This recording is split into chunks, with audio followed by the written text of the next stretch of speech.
The first thing I want to say about Arthur Rimbaud is I put a mustache on him in that picture. I put a mustache on him because he is one of the giants in poetry, in literature, especially French literature. But I put a mustache on him because everybody puts a mustache on a Mona Lisa. And when you put a mustache on the picture that is great or of a great person, the true compliment that they're great is you imbue them with a mustache. So I put a mustache on Arthur Rimbaud. But getting back to an analysis of the work of Arthur Rimbaud, he was a powerful influence on my life when I first got married. I was 21 years old, and I was just full of inspiration and fire, and I related to him. I wanted to be like him. I wanted to write like him. So I just got married, and I told Sharon, I said, I'm leaving for a while. I wanted to go on the Great Walk like he did, walking throughout Europe. So I said, I'm going to go for a while. And she just looked at me and didn't know what to say. So I kissed her goodbye, and I was in Detroit, Michigan. And I walked, and I didn't know when I was coming back, but I wanted to recreate his walk. I was inspired to do this. So I walked to the Ambassador Bridge between Detroit and Windsor, Canada. And I got over to Windsor, Canada. Well, I didn't get there. I got right to the edge of Windsor on the bridge. And a customs officer, Canadian customs officer, asked me questions. He said, what are you doing here? I said, I'm just going for a walk. He says, that's all you're doing is going for a walk? I said, yeah. He says, well, you can't come in.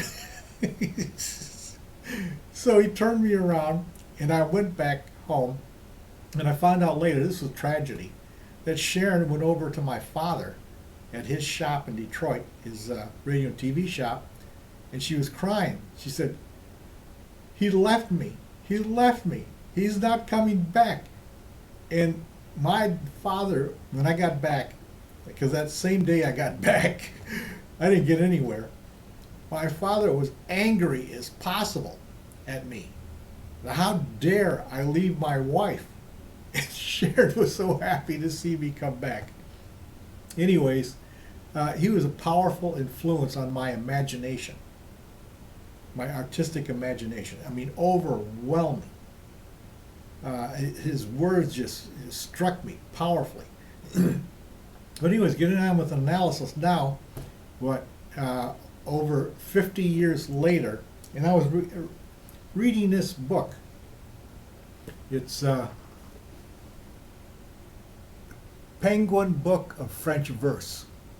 It has many French poets, and I bought this book. This is published 1965. But I had earlier, of course, different books of Arthur Rimbaud that I bought. But I had this one I bought. It was a compilation of French verse. And I was reading through it a little bit every day. And I'll give you an example, a short example of Rimbaud's writing. This is adieu, goodbye. Autumn already? But why regret an everlasting sun? If we are engaged on the discovery of divine light, far from people dying by the seasons. Autumn, our ship raised in motionless mist turns towards the port of wretchedness. This is just a line. But his language was astounding at the time. And he was like the creator of the symbolists.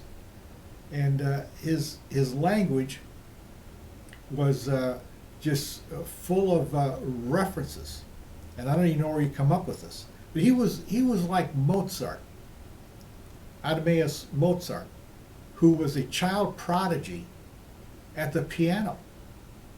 And Arthur Rimbaud was a child prodigy because his writings was like from 17 to 19 or 20 years old. And that's all he wrote at that period.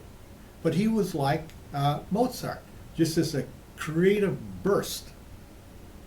So I go back to it over 50 years later, and I'm reading some of the French poets. And then I read again Arthur Rimbaud. After 50 years, over 50 years, I read him again. Well, does it have the same effect on me? No. And it doesn't have the same effect because I realize that his poetry has one major flaw. Now, people in academia are going to be angry with me when I dare to point out this great poet's flaw. And his flaw was, and he couldn't help it, it's because of his age. Because of his age, 17 to 19 to 20 years old, his major flaw was he had no wisdom. He had beautiful language, beautiful construction, but he had no wisdom. It's not his fault, because he hasn't experienced enough. Between the ages of 17 and 19, how much can you experience to gain wisdom? And I was reading the other French poets in here who were, great in their own right, and most of them were older poets, and they had pockets of wisdom in their poetry.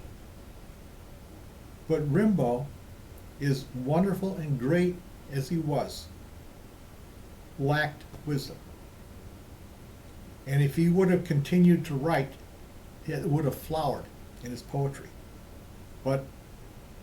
And I still love the memory of him and what effect he had on me, but the truth, I look at it today, because of his age, he had no wisdom in his poetry.